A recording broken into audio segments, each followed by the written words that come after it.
Hello students, आज हम social science में पढ़ेंगे चैप्टर 2। उसको कंटिन्यू करेंगे। चैप्टर 1 तो पिछले क्लास में मैंने शुरू कर दिया था, जिसमें ग्लोब के बारे में आपको पढ़ाया था। आज हम पढ़ेंगे मानचित्र के बारे में। जब ग्लोब के बारे में पढ़ाया था तो आपको बताया था कि ग्लोब में बहुत सारी कमियां थी, उसकी सीमाएं थी। उसकी कमी और सीमा ये थी कि चूंकि उसका आकार बड़ा होता है, एक जगह से दूसरे जगह उसको ले जाने में दिक्कत आती है, मुश्किलें आती हैं, आसान नहीं होता उसको एक जगह से दूसरी जगह लेकर के जाना। इस्तेमाल करते वक्त उसमें ज़्यादा सावधानियां बरतनी होती हैं। और जो बड़ी बड़ी चीज़ें तो उसमें दिखती हैं, महासागर, महादेश, देश, ये चीज़ें तो दिखती हैं। छोटी छोटी चीज़ें उसमें नहीं दिख पाती, उनको प्रदर्शित नहीं किया जा सकता है, जैसे कि गांव, नगर, शहर, पेड़ पौधे, खेत खलिहान, नदी, नहर, तालाब, झील, पठार, पहाड़ वगैरह वगैरह। तो ये छोटी छोटी चीज़ें उस पर प्रदर्शित नहीं की जा सकती हैं। बड़ी बड़ी चीज़ें जरूर प्रदर्शित हो जाती हैं। तो उसके अंदर जो कमियां थी, ग्लोब में जो कमियां थी, सीमाएं थी, उन्हीं कमियों को, उन्हीं सीमाओं को दूर करने के लिए आया मानचित्र। मानचित्र उन कमियों को दूर कर दिया, यानी कि मानचित्र को एक जगह से दूसरी जगह ले जाना आसान है, कैरी करना आसान है, बेहद आसान है। और मानचित्र में उन छोटी छोटी चीज़ों को भी दर्शाया जा सकता है। ग्लोब तो जब भी तैयार होगा पूरी धरती के लिए, पूरी पृथ्वी के लिए तैयार होगा। ग्लोब होता ही है पृथ्वी का एक नमूना, मॉडल ऑफ एन अर्थ। लेकिन मानचित्र हम चाहें सिर्फ अपने गांव का बनाने के लिए तो अपने गांव का मानचित्र बन जाएगा, अपने टोले का बनाने के लिए तो सिर्फ हमारे टोले का बन जाएगा, सिर्फ हम अपने घर का मानचित्र बनाना चाहें अपने घर का बन जाएगा,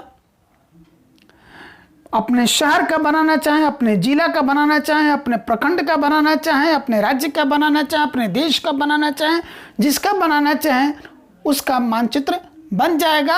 और उसी के अकॉर्डिंग छोटी बड़ी चीज़ों को हम उसमें दर्शा सकते हैं, एक एक चीज़ को हम दर्शा सकते हैं मानचित्र में, और उसको एक जगह से दूसरी जगह लेकर के जाना बेहद आसान होता है। तो ग्लोब के अंदर जो कमियां थी, उन्हीं कमियों को दूर करने के लिए मानचित्र आया। इसके बावजूद भी फिर भी दोनों में अंतर है। कुछ मायनों में देखते हैं तो ग्लोब सुपेरियर है, क्योंकि ग्लोब पूरी धरती का नमूना है, मॉडल ऑफ एन अर्थ है।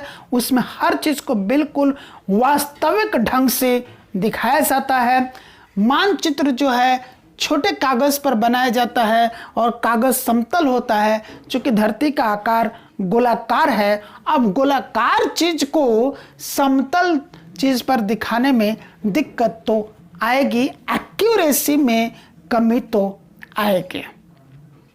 तो मानचित्र जो है अपनी जगह सुपेरियर है, ग्लोब अपनी जगह सुपेरियर है। ग्लोब की कमियों को मानचित्र पूरा करता है, मानचित्र की कमियों को ग्लोब पूरा करता है। अब हम जानते हैं मानचित्र का इतिहास बहुत पुराना इतिहास है, आज नहीं, बहुत सैकड़ों साल पहले मानचित्र अस्तित्व में आया, जिसमें कुछ स्टेप्स थे। एक स्टेप में हम देखते हैं कि एस्किमो प्रजाति के जो लोग थे, उन्होंने जो मानचित्र बनाया था वो पहले क्या करते थे, पशुओं की गहरे रंग की जो खाल होती थी उसके ऊपर मानचित्र बना लेते थे और फिर उसको काट लेते थे, यानी कि मानचित्र की शक्ल ही बना करके गहरे रंग की खाल पर उसको काट लेते थे और फिर उस गहरे रंग की खाल को हल्के रंग की खाल के ऊपर, पशुओं के हल्के रंग की खाल के ऊपर सिल देते थे, सिलाई कर देते थे, तो उनका मानचित्र तैयार होता था। यानी कि उनके हिसाब से जो हल्के रंग का मानचित्र था वो समुद्र था, जलाशयों को दर्शाता था, और जो गहरे रंग का जो खाल था वो बाकी धरातल को दर्शाता था। उसके बाद मिस्रवासियों ने जो मानचित्र बनाया उसमें वे लोग धातुओं से निर्मित तश्तरियों का प्रयोग करते थे। फिर प्रशांत महासागर के द्वीपों के जो निवासी थे वो अपना मानचित्र सरकंडों की मदद से बनाते थे। और इस तरह से कहानी बढ़ते बढ़ते आज के युग में आई है, जब आप ज़्यादातर मानचित्र पेपर पर छपा हुआ, कागज़ पर छपा हुआ देखते हैं, प्लास्टिक पर छपा हुआ देखते हैं। और आजकल तो कंप्यूटराइज्ड युग हो गया है, तो हर चीज़ को कंप्यूटर से करने की कोशिश की जा रही है, कंप्यूटराइज काम करने की कोशिश की जा रही है। तो आज मानचित्र भी कंप्यूटर की मदद से छापे जा रहे हैं, बनाए जा रहे हैं। तो आज का मानचित्र बिल्कुल एडवांस्ड हो गया है। अब हम देखते हैं कि मानचित्र कला किसे कहते हैं। मानचित्र बनाने का जो विज्ञान है उसको हम लोग मानचित्र कला कहते हैं। मानचित्र बनाने वाले व्यक्ति को मानचित्रकार कहते हैं। तो फिर मानचित्र क्या हो गया, उसकी भी तो एक परिभाषा होनी चाहिए। तो वो है पृथ्वी या उसके किसी भाग का लघुकृत चित्र। मानचित्र क्या हो गया, पृथ्वी या उसके किसी भाग का लघुकृत चित्र। लघु का अर्थ होता है छोटा, कृत मतलब किया हुआ, यानी कि जो पृथ्वी है उसका छोटा किया हुआ चित्र पृथ्वी का मानचित्र, यानी कि विश्व का मानचित्र, संसार का मानचित्र हो गया, दुनिया का मानचित्र हो गया। या फिर पृथ्वी के किसी हिस्से का, किसी भाग का, यानी कि किसी अगर एक महादेश का मानचित्र बनाना है, एशिया का, यूरोप का, अफ्रीका का, उत्तरी अमेरिका का, दक्षिण अमेरिका का, अंटार्कटिका का, ऑस्ट्रेलिया का, तो वो एक छोटा सा हिस्सा है। या किसी देश का बनाना है, जैसे अपने देश भारत का मानचित्र बनाना है तो इस पृथ्वी का एक छोटा सा हिस्सा है। एक राज्य का बनाना है, जैसे अपने राज्य बिहार का बनाना है तो ये एक पृथ्वी का छोटा सा हिस्सा है। अगर अपने जिले का बनाना है, पश्चिम चंपारण का, तो ये एक छोटा सा हिस्सा पृथ्वी का।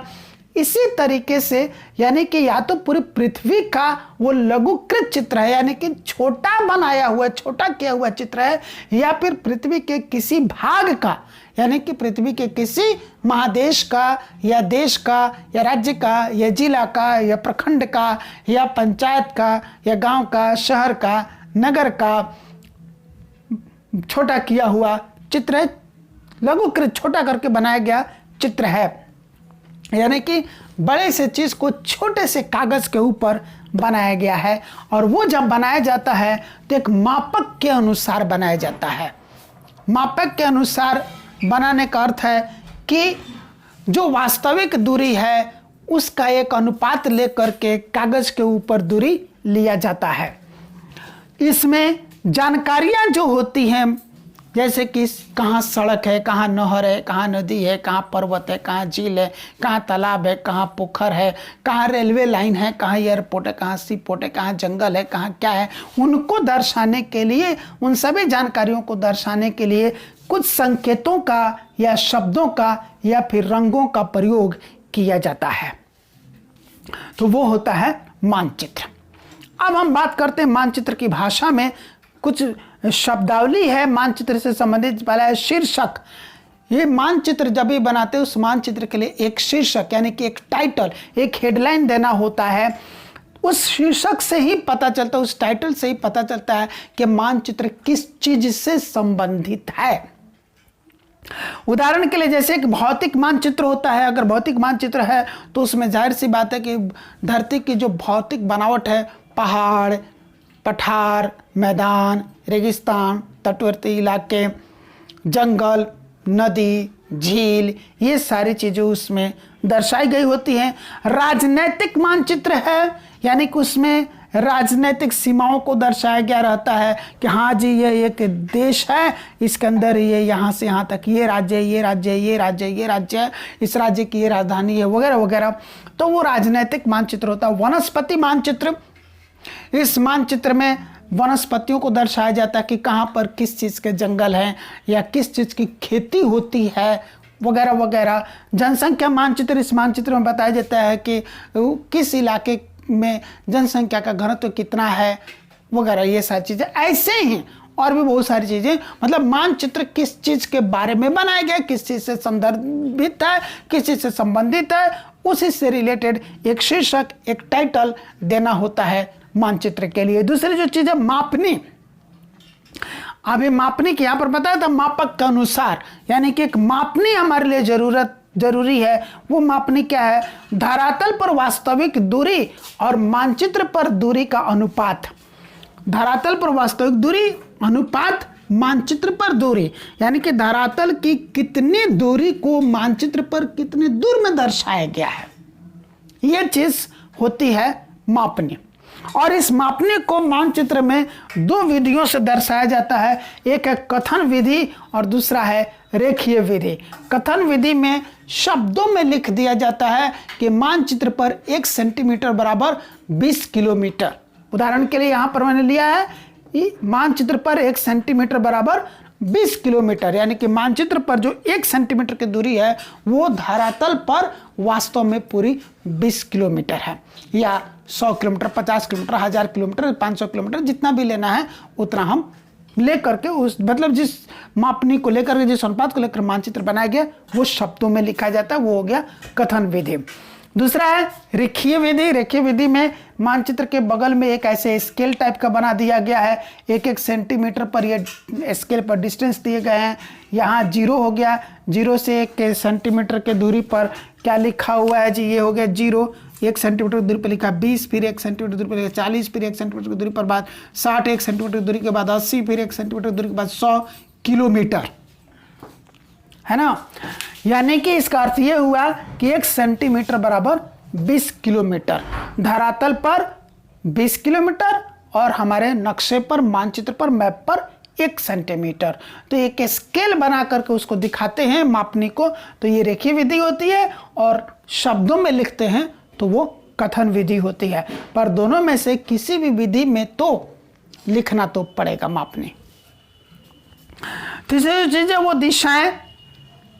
जिस तरह से धरातल पर दिशाएं वैसे मानचित्र में दिशाएं हैं। 8 दिशाएं मानचित्र में है। मानचित्र के ऊपर नॉर्थ होता है, नीचे साउथ, दाहिनी तरफ ईस्ट, बाएं तरफ वेस्ट। नॉर्थ और ईस्ट के बीच का ये जो कोना वाला दिशा है ये नॉर्थ ईस्ट है। ठीक उसी तरह साउथ और ईस्ट के बीच में ये कोना वाला जो दिशा है साउथ ईस्ट हो गया। ठीक उसी तरह साउथ और वेस्ट के बीच में जो कोना वाला दिशा है वो हो गया साउथ वेस्ट, और वेस्ट और नॉर्थ के बीच में जो कोना वाला हिस्सा हो गया वो हो गया नॉर्थ वेस्ट। तो इस तरह से 8 दिशाएं हो गई, north, north east, east, south, south west, west और नॉर्थ वेस्ट। हालांकि नक्शे के ऊपर यानी कि मैप पर, मानचित्र पर सिर्फ एक ही दिशा दर्शाई जाती है, वो है नॉर्थ, उत्तर। अक्सर नक्शे के ऊपर जो ऊपर होता है वो नॉर्थ होता है, नीचे साउथ होता है, दाहिनी तरफ ईस्ट और बाईं तरफ वेस्ट होता है,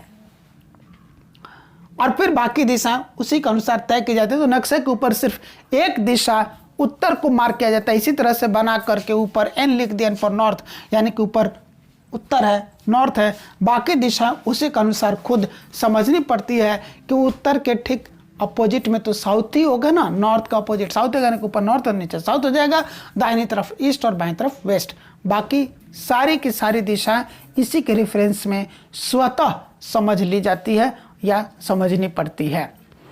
चौथी जो चीज है, मानचित्र पर अक्षांश और देशांतर रेखा जाल खींचना पड़ता है। ये खींचा जाता है।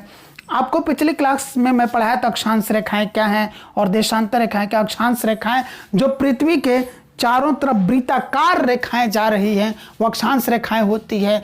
0 डिग्री जो अक्षांश रेखा है उसी को विषुवत रेखा, भूमध्य रेखा कहते हैं। वो पृथ्वी को 2 बराबर भागों में बांटती है, उत्तरी गोलार्ध और दक्षिणी गोलार्ध। वो सबसे बड़ी अक्षांश रेखा होती है। फिर जैसे जैसे उसको ऊपर उत्तरी ध्रुव की तरफ जाते हैं अक्षांश रेखाओं की लंबाई घटती जाती है, यानी कि वृत्त छोटे होते चले जाते हैं, और जैसे जैसे दक्षिण की तरफ जाते हैं वैसे वैसे फिर अक्षांश रेखाएं छोटी होती चली जाती है, यानी कि वृत्त छोटे होते चले जाते हैं।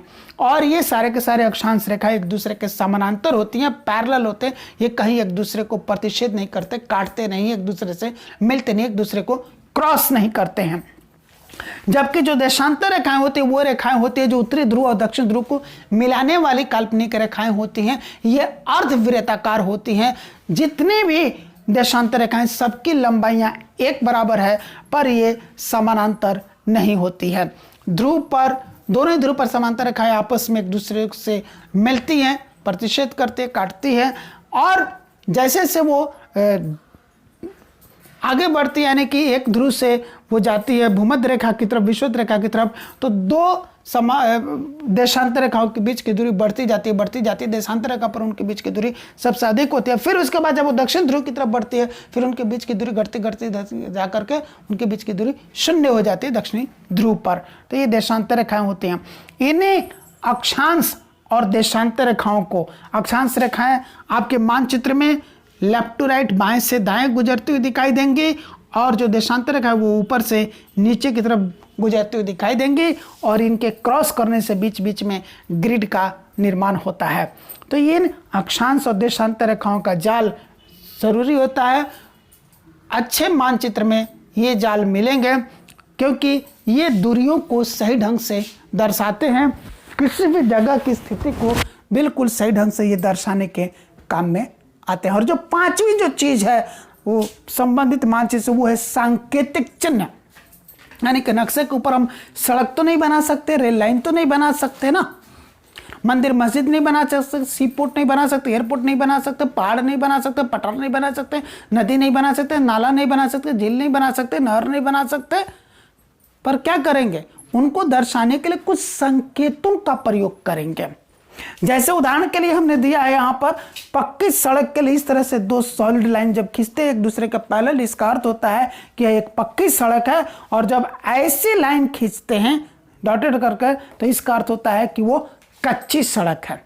इसी तरह हर चीज के लिए एक संकेत होता है, उन्हीं संकेतों का मानचित्र पर प्रयोग किया जाता है। आपकी किताब में ऐसे ढेर सारे संकेत उदाहरण के रूप में यहाँ पर बने हुए हैं, मैं आपको दिखाने की कोशिश कर रहा हूँ। ये देखिए यहाँ पर ये बना हुआ है, इसमें हर चीज के लिए बना हुआ। आप अपने किताब को ध्यान से देखें तो इसमें आपको दिखाई देंगे कि हर चीज के लिए कैसे एक अलग तरह का संकेत बना हुआ है। रेलवे लाइन के लिए कैसे है, सड़क मार्ग के लिए, कच्ची सड़क के लिए कैसी है, पक्की सड़क के लिए कैसी है, या अन्य चीजों के लिए किस तरह के संकेतों का प्रयोग किया जाता है।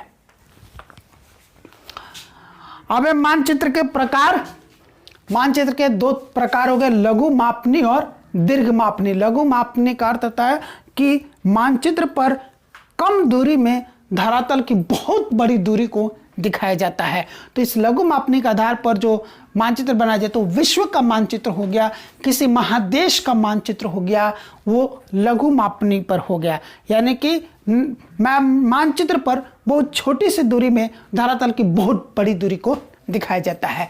दीर्घ मापनी, ये छोटे जगह के मानचित्र के लिए किसी राज्य का मानचित्र बनाना है, या कोई छोटा सा देश है उसका मानचित्र बनाना है, किसी जिले का मानचित्र बनाना है, किसी प्रखंड का बनाना है, किसी पंचायत का बनाना है, किसी गांव का बनाना है, तो वैसे मानचित्र में क्या हो जाता है कि मानचित्र पर एक दूरी जो होती है वो धरातल पर कम दूरी को दिखाती है, यानी कि वो दीर्घ मापनी हो गई।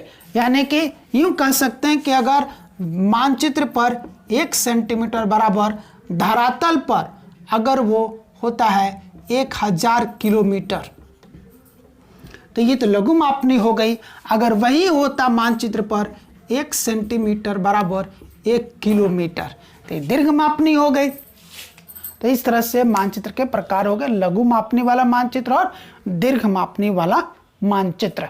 लघु मापनी वाला जो मानचित्र है वो किसी बड़े क्षेत्र का मानचित्र होता है, दीर्घ मापनी वाला जो मानचित्र वो किसी छोटे क्षेत्र का मानचित्र होता है। यहाँ पर यह हमारा चैप्टर 2 फिनिश होता है। अगली क्लास में हम लोग चैप्टर 3 पढ़ेंगे। Thank you.